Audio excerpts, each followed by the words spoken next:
Good morning, Daniel. It's 8 o'clock, the day before Turkey Day, ladies and gentlemen. The day before Turkey Day. That's DCHVAC, and I'm Mikey Pipes. Thank you so much for tuning in. It's 8:10 in the morning. Here is yesterday's steam boiler that we ripped out. And once Daniel gets the Power Mate electric hand truck out of the way, we're going to say sayonara and bonjour.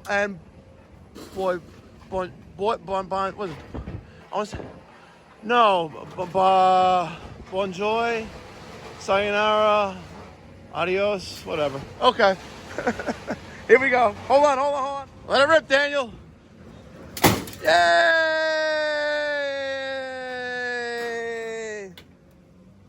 Oh, yeah, baby. There she is. Now the $1 million question is, what's it worth? What's it worth, ladies and gentlemen? The closest without going over.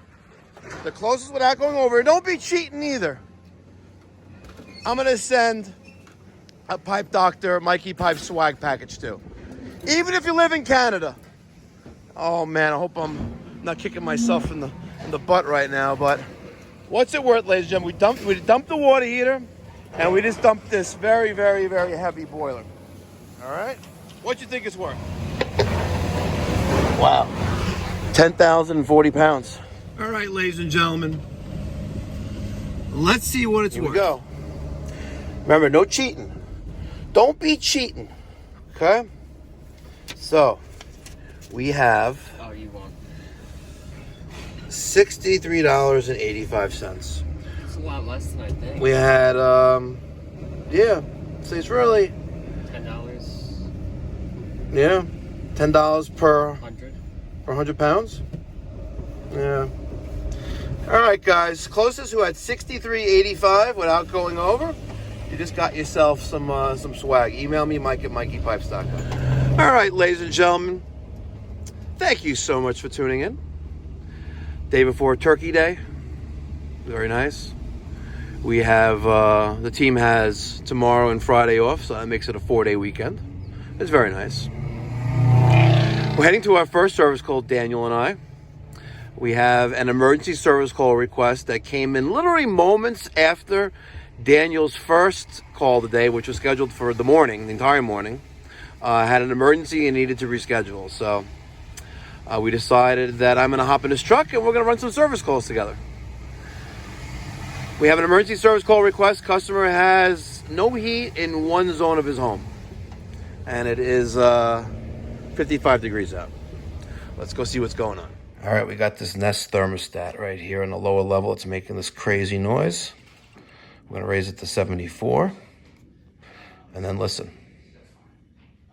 Okay, let's listen. The damper is going to cycle. Now, is it the fan center relay or the gas valve? All right, so now I'm going to lower the thermostat.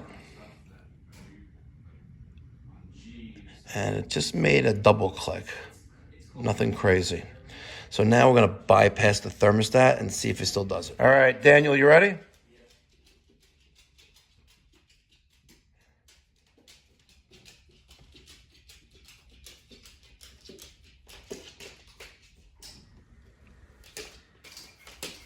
Still doing it. So it sounds like possibly an end switch issue. All right, thermostat's back in the wall. Let's just bypass end switch here. Okay, one click. Vent damper is power cycling open. It was closed, so now that damper is going like this. As soon as that end switch meets, it will click there. There it is. No noise. So we have a bad end switch, which is in there. Just easier to change the head. All right, we removed the screw in the top left corner, the bottom right, and removed the zone valve head. On some of the older Honeywells, that other nipple coming out of the top right and bottom left, no bueno. And you take those out, thing starts to leak and you panic. And you tighten up the screw real fast before you burn yourself. Daniel's putting on the new zone valve. We did not disturb the lever, the manual lever on the bottom. Kept that as is. It makes it easier to go on. Once it's on, we'll take it out of manual hold open and we will get some resistance there. There it goes. If it doesn't move freely, then you also have to change the body, which is that. So now you have no resistance. Resistance. There it is. And it's off. When you have no resistance and it moves back and forth freely like that, it's getting power. All right. Zone valve is in. We got the Wago lever connectors. Let's go use the FLIR camera to check. So here's this baseboard over here. Let's see. There it is. We are 128 max, looks like 137. So it's getting hot there. Let's go to this far corner. Now you're gonna notice the louver is closed, and you can actually see a temperature difference between where it's closed and where it's open. So where it's open, nice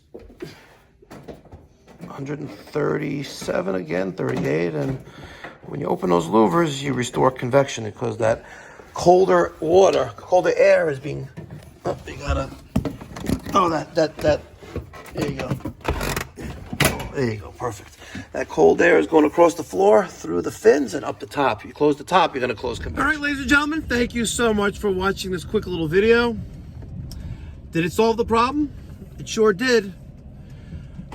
And if it didn't, you always identify and rectify what's in front of you. Right? You could have multiple issues. In this particular case, we only had that one. We had inconsistent signal from our end switch on that ground floor zone valve to the boiler, which is the TT connections on the boiler. If it doesn't do that consistently, well, it's a problem. All right, guys, thank you so much for tuning in. I'll catch you in the next one. Make sure you check out DCHVAC. He likes also creating content, not so much posting on a daily basis, but let's give him an attaboy. Catch you next one. Enjoy turkey. If you're not calling Mikey Pipes, you're getting screwed. There you go. That's right.